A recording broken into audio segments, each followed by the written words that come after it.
You got to shut out everything. You got to take the blinds and close the blinds. You got to turn the TV off. You got to turn the radio off.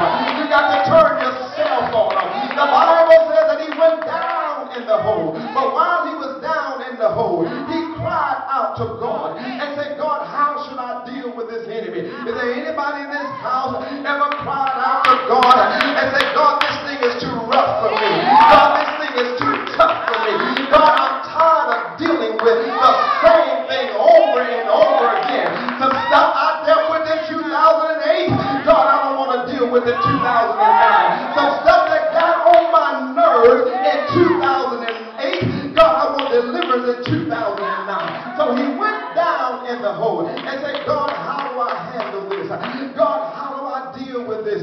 God, you've got to give me direction. Why do you need direction from God? Because I don't want to make a shipwreck. I don't want to mess things up. I don't want to do stuff in my own flesh. I don't want to do stuff in my own will. I'm tired of making the same mistakes. So I need God to order my steps. Can I preach to some folks in here?